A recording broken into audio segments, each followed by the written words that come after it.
For the majority of his NHL career thus far, Jack Eichel has been in the media spotlight. From comments that he's made to the media to actions he's made behind the scenes, Eichel has been, by happenstance or not, a rather controversial character. In this video, we're going to take a look at the forward's NHL career, starting with the 2015 NHL draft to the present day. We'll be going over various sources that paint an interesting picture regarding the former Sabres captain. And with that, here is the truth about Jack Eichel. The 2015 NHL entry draft was definitely an exciting time for most hockey fans. Aside from names like Mitch Marner, Dylan Strome, and Noah Hanifin that were hyped coming in, there was a rivalry of sorts within the draft class itself. More of a media-hyped rivalry than anything. From the United States was number 2 prospect Jack Eichel, who became the second freshman in NCAA history to capture the Hobey Baker Award. On the other side, hailing from Canada, was Connor McDavid, the most hyped prospect seen since Sidney Crosby. After finishing his 3-year stint in juniors, McDavid approached the draft as the most decorated player in OHL history, with 5 individual awards. Obviously, we could go on and on comparing the two, which is a fascinating concept in and of itself. But instead, we're going to turn to something Eichel himself had to say about the comparison. During his draft interviews with various teams, the consensus was that Eichel was telling prospective teams that he would be better than McDavid in the NHL. According to CBS sources, Sabres general manager at the time, Tim Murray, confirmed what a source at Boston Globe had already said, that Eichel was making a case for himself that he would be a better player than Connor McDavid. But, with that being said, it's not the first or the last time that a player has been confident coming in. We've seen it with Patrick Laine, for instance, who told reporters that he would choose himself over Auston Matthews if he were in a GM's position with the first overall selection. Confidence can be a good thing, but even still, considering that it was McDavid indeed, it's interesting today taking that very bold statement into context. For you guys not wanting to talk about Eichel, McDavid, yeah, for you to have that chance and then that chance to go in the other way. Yeah, I mean, there's 8 guys on the ice, so it's a team game. Along with Eichel as a new addition to the Sabres organization, Dan Bylsma was brought in as head coach to begin the 2015-16 season. Bylsma, who was behind the bench coaching during Pittsburgh's Stanley Cup run in 2009, was known as a personable but a no-nonsense coach who had an emphasis on North-South hockey. Sometimes a little rigid but fair, Bylsma had previous success with star talents including Sidney Crosby and Evgeny Malkin. Despite this, however, there was some friction between Jack Eichel and the head coach. For instance, after Eichel arrived late to a team meeting, Bylsma made the decision to take the star player off the team's #1 power play unit, just minutes into a game against Carolina, in which the team ended up losing 3-1. An article from NBC Sports also goes on to say that Eichel didn't agree with Bylsma's style of player discipline. When former Sabre Sam Reinhart arrived 5 minutes late for practice, for instance, Bylsma decided to bench the forward for the upcoming game. After these events took place in the 2015-16 campaign, Bylsma began feeling the heat from GM Tim Murray at the season's end. The coach, who signed a 5-year, $15 million deal coming in, was now under scrutiny, as Murray let Bylsma know that his players had, quote, legitimate gripes, end quote, about his coaching style. On April 19, 2017, according to longtime Sabres reporter Paul Hamilton, he revealed that Tim Murray was going to be meeting with Sabres owner Terry Pegula in Florida sometime during the day. He also said, quote, inside sources have told me that Eichel has no desire to sign a contract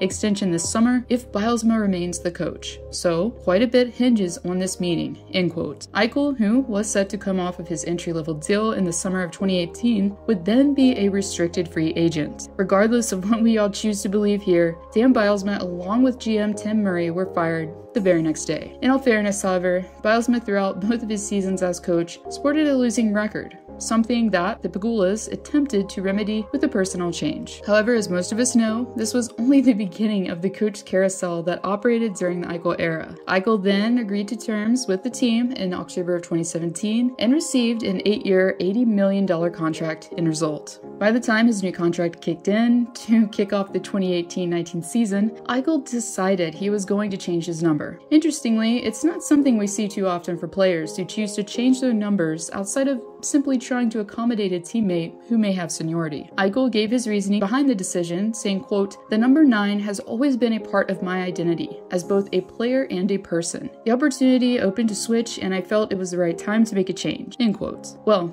most of us know the basics of the story from here on out. Usually, at the end of each season, Eichel was voicing his frustrations with losing and how embarrassing it was for him and his team. And you can see it with the fact that, we didn't win 2 games in a row till the end of the year.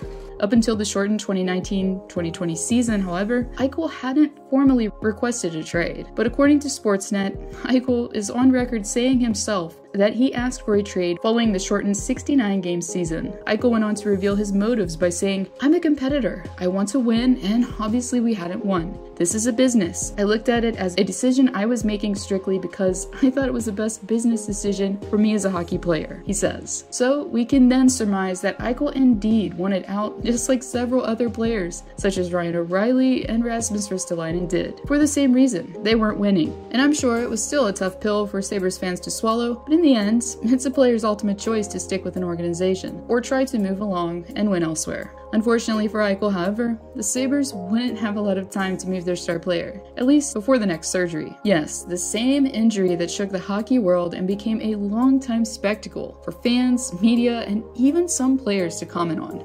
Eichel, who suffered an injury at the start of the 2020-2021 season, needed repairs on a herniated disc in his neck and wanted an artificial disc replacement in result. However, the Sabres management team was hesitant to allow such a procedure, considering that it had never been done on any NHL player prior to. Eichel then went on to say that he wanted to, quote, "figure out a way to be available to play hockey next year wherever that may be," end quote. This bout of controversy came about in May of 2021. Fast forward several months to September of the same year, and Jack Eichel is stripped of his captaincy and placed officially on the IR, only to be traded in a massive blockbuster deal in November last year. Eichel goes to Vegas, where the Golden Knights allow him to get the surgery he so desired. He rehabs and returns to action during February of this year.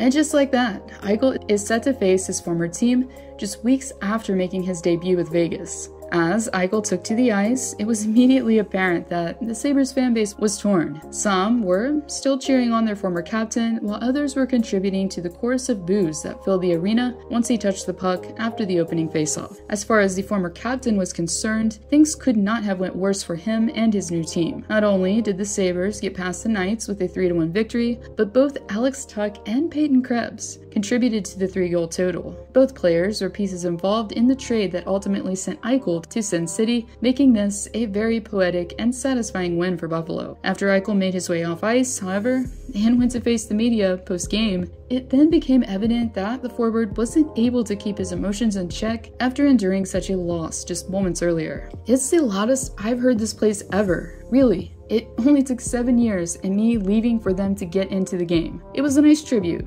There was plenty of people here that were supporting me, and there was plenty of people that were booing me. They must just be booing me because they wish I was still here. I don't know," Eichel said. And, as you would expect, the comments immediately shook the hockey world, as the community seemed split between their stance on Eichel's bold comments. The well-known Spittin' Chicklets podcast expressed their thoughts on the matter, with Paul Bissonnette immediately standing up with Eichel and blaming the Sabres fanbase for everything that transpired. But on the other side of the spectrum were the honest thoughts from Sabres insider and former NHLer Craig Rivet, who didn't hold back on his podcast after the whistle. There's a lot of people in the city that I know inside the organization, and the way that Jack presented himself, let's put aside the captain thing. Let's talk about the person, the way he treated people around the rink. In the dressing room, around the city, was not a positive thing, Rivet commented. In a previous episode, Rivet also revealed that Eichel was very selective in the locker room when deciding who he would talk to, which did imply that Rivet viewed Eichel as a locker room cancer. While it is hard to know the complete truth in this situation, we can definitely say that episode 64 on the podcast, titled The Return of Jack,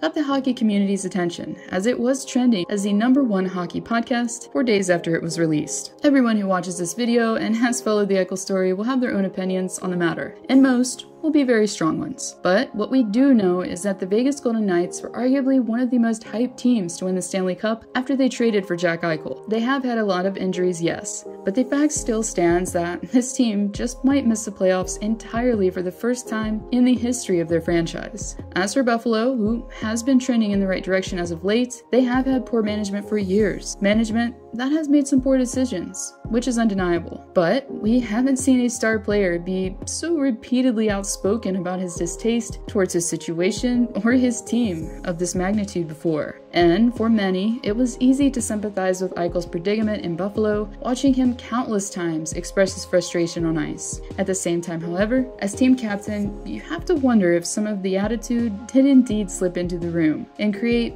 a more negative environment. Taking it a step further, does Jack Eichel have that much of a polarizing effect that he could influence not only the Sabres negatively, but also the Golden Knights? Time will be the ultimate decider as far as the answer is concerned. As for my stance on Eichel today, you could say that it's changed for me personally. All of the sources I used will be below if you'd like to check out any of the articles and read further. In closing, finally, getting to see the Sabres having fun again and actually getting to string some wins together is very refreshing. Refreshing indeed.